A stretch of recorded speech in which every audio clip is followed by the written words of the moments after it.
Halo teman-teman, siapa sangka ilmu tentang bintang dan planet ternyata banyak menggunakan kaidah matematika dasar. Misalnya, untuk tahu berapa lama cahaya matahari sampai ke bumi, kita cuma butuh rumus kecepatan sama dengan jarak dibagi waktu. Selain itu, hal-hal seru kayak gerhana, fase bulan, ataupun rotasi planet, semuanya bisa dihitung dengan menggunakan matematika dasar loh. Jadi, matematika bukan cuma soal angka, tapi juga kunci buat paham alam semesta. Assalamualaikum warahmatullahi wabarakatuh. Tabik pun, perkenalkan nama saya Syifa Fadilah Hamran. Bagaimana kabar teman-teman semua pada hari ini? Semoga semuanya selalu dalam keadaan sehat ya. Nah, pada hari ini kita akan belajar tentang matematika dasar. Namun sebelum kita belajar, mari berdoa terlebih dahulu. Berdoa menurut agama dan kepercayaan masing-masing mulai.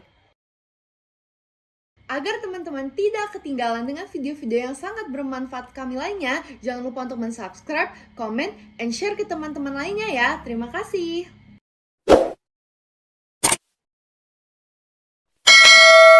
Mari kita simak materi tentang matematika dasar yang berhubungan dengan bidang astronomi. Nah, pada kali ini ada fungsi eksponensial dan logaritmik, fungsi polinom, segitiga dan trigonometri, serta vektor. Namun, pada video kali ini kita akan membahas 3 terlebih dahulu. Yang pertama ada fungsi eksponensial dan logaritma. Fungsi eksponensial adalah fungsi berpangkat dan fungsi logaritma adalah kebalikannya.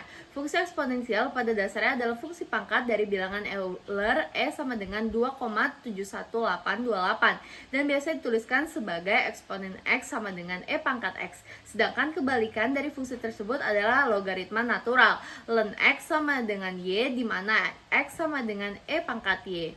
Adapun sifat-sifat dari bilangan berpangkat rasional adalah sebagai berikut. Yang pertama, A pangkat P sama dikali A pangkat Q sama dengan A pangkat P plus Q. Dan begitu juga selanjutnya. Dan untuk logaritma, maka dapat digunakan untuk bilangan dasar sembarang bukan E.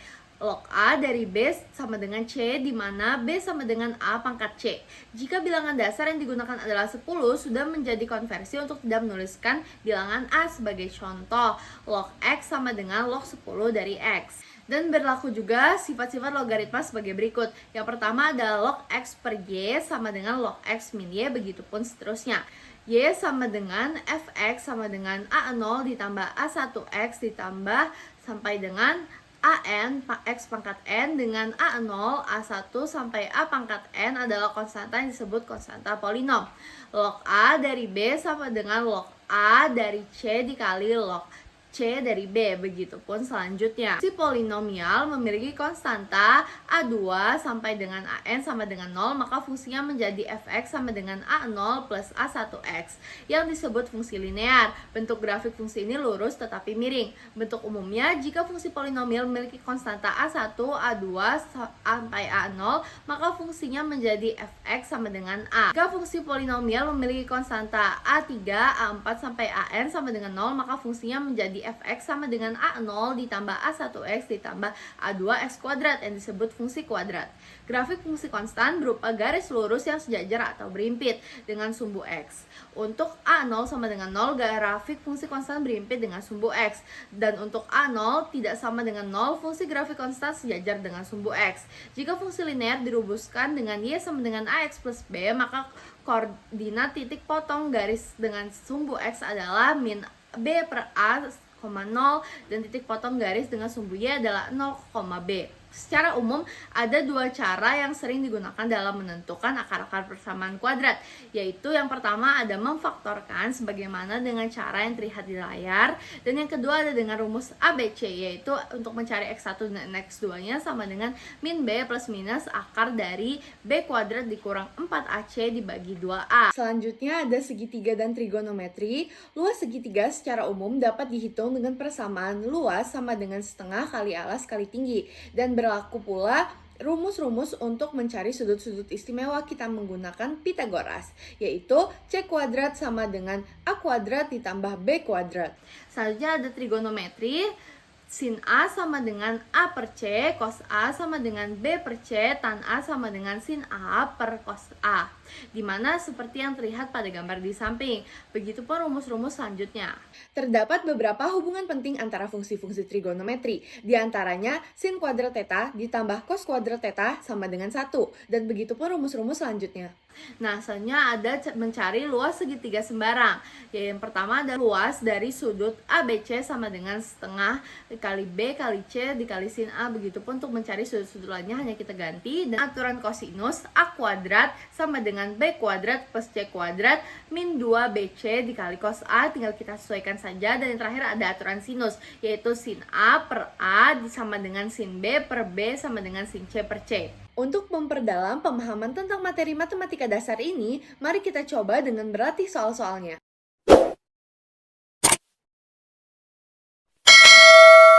Sebagaimana diketahui pada soal di atas, massa asteroidnya adalah 1000 kg, vektor V-nya adalah 4i dikurang 6j ditambah 2k km per second, vektor R-nya adalah min 10i ditambah 16j dikurang 1k astronomical unit. Ditanyanya momentum sudut asteroid.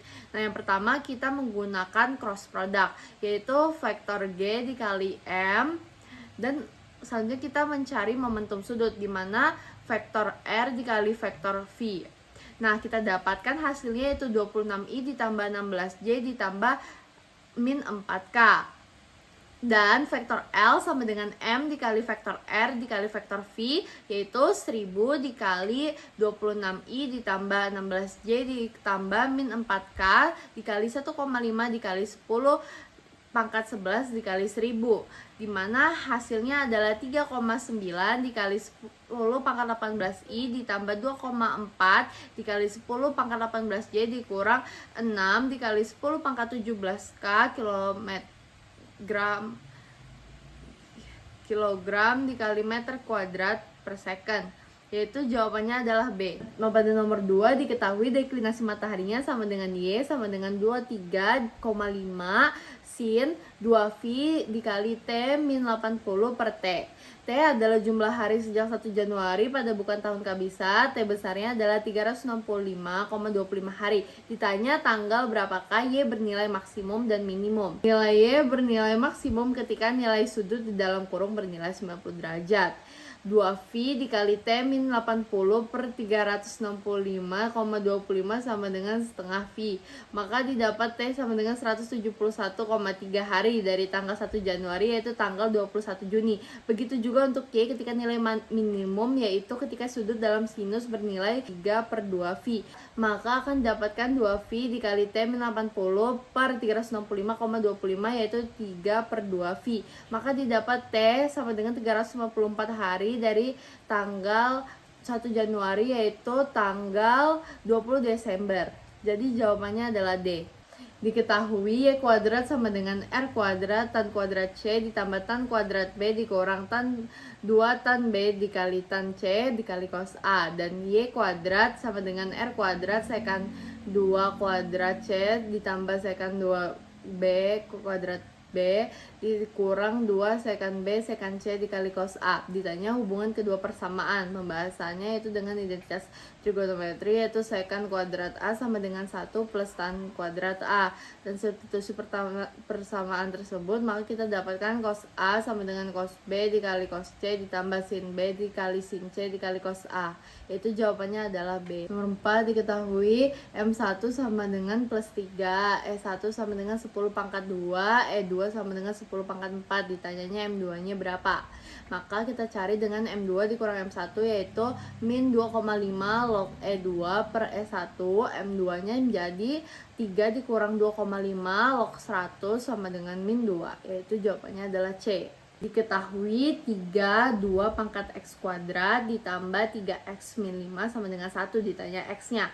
Pembahasannya yaitu 3 pangkat 2X pangkat 2 ditambah 3X min 5 sama dengan 1 sama dengan 3 pangkat 0. Maka 2X kuadrat ditambah 3X min 5 sama dengan 0. Akar-akar dari persamaan tersebut adalah min 2,5 dan 1. Jawabannya adalah D. Diketahui vektor titik A dan titik B dan vektor titik C berada di garis AB. Ditanyanya persamaan vektor C. Maka dari gambar dapat diketahui bahwa AB ditambah A sama dengan B, sehingga AB sama dengan B dikurang A. Vektor AC sama dengan M per M plus N. Vektor AB sama dengan M per M ditambah N dikali vektor B dikurang vektor A, sehingga vektor C sama dengan vektor AC ditambah vektor A. yaitu hasil akhirnya menjadi M per M plus N dikali vektor B plus N per M plus N dikali vektor A. Jawabannya adalah yang A. Selanjutnya diketahui A sama dengan 2, 4, dan 6, B 6, 6, dan 2, C P, Q, dan min 6. Ditanyanya P plus Q jika ABC-nya segaris. Maka kita pertama membentuk persamaan M dikali vektor AB sama dengan vektor AC. Jika B berada di antara titik A dan C, diperoleh vektor AB ditambah vektor BC sama dengan vektor AC, sehingga vektor AB sama dengan 6 dikurang 2, 6 dikurang 4, 2 dikurang 6 menjadi 4, 2, min 4. Dan vektor AC sama dengan hasil akhirnya P dikurang 2, Q dikurang 4, dan min 12. Maka kelipatan M dalam persamaan M dikali vektor AB sama dengan vektor AC adalah M dikali 4, 2 min 4 sama dengan P min 2, Q min 4, dan min 12. Itu kita substitusikan min 4 dikali M sama dengan min 12, yaitu M-nya menjadi 3. Begitupun seterusnya, maka hasil akhirnya adalah P plus Q sama dengan 10 plus 14, yaitu 24. Jawabannya adalah yang B. Diketahui vektor A sama dengan 4I ditambah YJ dan vektor B sama dengan 2I plus 2J plus K. Panjang proyeksi vektor A pada vektor B sama dengan 4. Maka ditanya nilainya. Pertama kita cari panjang B, vektor B-nya yaitu 3, lalu kita cari vektor A dikali vektor B yang hasil akhirnya adalah 8 plus 2Y. Maka tinggal kita masukkan ke rumus akhir, yaitu 4 sama dengan mutlak 8 plus 2Y per 3. Hasil akhirnya adalah Y sama dengan 2. Maka jawabannya adalah yang B. Diketahui P1 sama dengan 0,01, P2 sama dengan 0,005, tetanya sama dengan 10 derajat. Ditanyanya jarak kedua bintang. Maka yang pertama kita hitung jarak masing-masing. D1-nya hasil akhirnya sama dengan 100 parsec. D2-nya sama dengan 200 parsec. Maka kita masukkan ke dalam aturan kosinus, yaitu D sama dengan akar 100 kuadrat ditambah 200 kuadrat dikurang 2 kali 100 dikali 200 dikali kosinus dari 10. Maka hasil akhirnya adalah 103 parsec. Maka jawabannya adalah yang E. Ketahui dari gambar tersebut yang ditanya adalah jarak AO dalam AB. Maka kita pakai aturan sinus, yaitu AO per sin B sama dengan AB per sin alfa tambah beta. Maka hasil akhirnya adalah AB per cos A ditambah sin A per tan B. Maka jawabannya adalah yang B. Diketahui sebuah kubus memiliki rusuk ABCD EFG hanya 6. Nah, titik P di antara rusuk AB, titik Q di antara EH, dan R di antara CD. Ditanyanya jarak PQ. Maka pertama-tama kita tentukan koordinat titik kedua garis pada PQ dan FR. Lalu kita tentukan vektor normal kedua garis, yaitu vektor U. Nah, lalu kita dapatkan hasil dari vektor U, yaitu 30 minus 54 dan yang terakhir min 9. Lalu kita cari panjang vektor U tersebut. Dan yang terakhir, untuk mencari jaraknya, kita masukkan ke rumus panjang proyeksi vektor PR ke vektor U, di mana panjang vektor PR dikali vektor U per panjang vektor U. Maka hasil akhirnya adalah 24 per 53 dikali akar 53. Jawabannya adalah yang A. Ketahui luas sungai sama dengan 100 meter. V perahu sama dengan 4 M per sek. V sungai sama dengan 3 M per sek. Ditanya jarak tempuh perahu, maka kita cari vektor kecepatannya, yaitu V sama dengan 5 M per second. Sudut lintasan kapal terhadap lebar sungai yaitu 54,13 derajat. Maka jarak tempuh lintasan kapal tersebut ada 125 meter. Maka jawabannya yang E. Ketahui biaya per liter sama dengan 500 perak. Luas tanah sama dengan 100 desimeter kuadrat. Perbandingan P banding L banding H sama dengan 4 banding 1 banding 0,5 P. Ditanyanya total biaya. Maka kita kalikan P kali L sama dengan 100. L-nya sama dengan 5 desimeter. Volumenya kita cari, hasil akhirnya adalah 1000 liter. Biayanya adalah 0,5 juta rupiah. Maka jawabannya adalah yang D. Tahukah kamu beberapa konsep matematika dasar menjadi basis perhitungan dalam bidang astronomi? Di antaranya fungsi eksponensial dan logaritmik, fungsi polinom dan segitiga, serta trigonometri.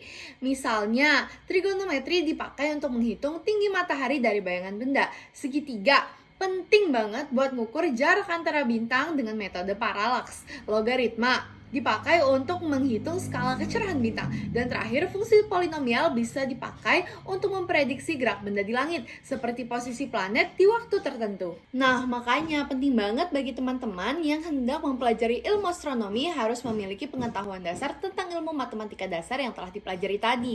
Ternyata astronomi sangat dekat dengan kehidupan kita ya. Agar pemahaman tentang materi, tentang matematika dasar lebih luas lagi, saya sarankan teman-teman menyimak video lanjutannya ya. Semangat! Berikut saya berikan satu soal untuk teman-teman sekalian agar bisa dipelajari. Jangan lupa belajar dan banyak baca bukunya ya. Sekian materi yang saya dapat sampaikan kepada teman-teman sekalian dan terima kasih.